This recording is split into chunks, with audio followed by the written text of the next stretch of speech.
கர்நாடக அரசு மேகதாதுவில் அணை கட்ட முயற்சிப்பதை முழுமையாக தடுத்து நிறுத்த ஆக்கப்பூர்வமான பணிகள் ஈடுபட வேண்டும் என்று வலியுறுத்தி இந்த ஆர்ப்பாட்டத்தை நடத்தினார்.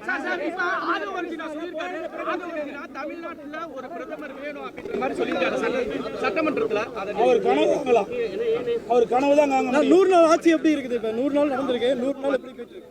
100 நாள் ஆட்சியில மக்களுக்காக எந்த ஒரு புதிய திட்டமும் இல்லை. எல்லாம் ரீல் வெட்டிக்கிட்ட ஆட்சி தான் பார்க்குறோம். 100 நாள் முதல் 100 நாள் ஒரு ஆட்சி பொறுப்பேற்று முதல் 100 நாள் தான் இந்த ஆட்சி திட்டங்கள் எப்படி போடுறாங்க, அதனால மக்களுக்கு என்ன நன்மை கிடைக்கும் அப்படின்னு மக்கள் பார்ப்பாங்க.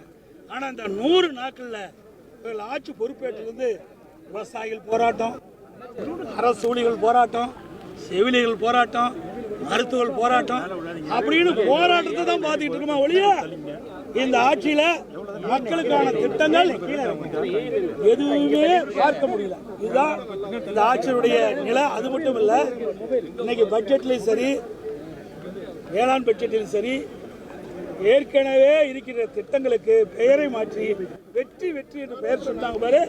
இதுதான் இந்த ஆட்சியுடைய சாதனையா 100 நாள பார்க்கணும். அதாவது திருமணத்துல சீப்பு ஒழிச்சிருக்கா, திருமணம் தடைப்பட்டு சொத்து வரி உயர்வு இல்லை. உள்ள பேச வேண்டியதெல்லாம் பொதுல பேசணும்.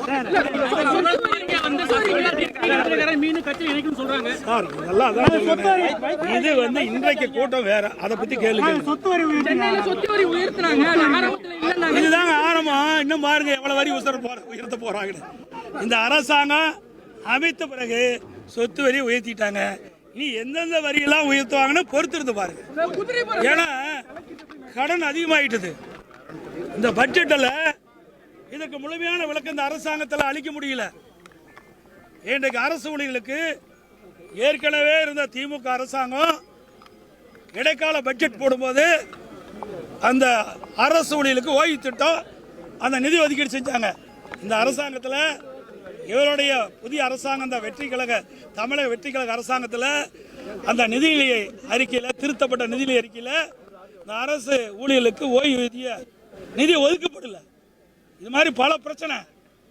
இந்த அரசாங்கம் இப்போ ஆட்சி பொறுப்பேற்று 3 மாசத்துல 20,000 கோடி கடன் வாங்கியிருக்கிறாங்க.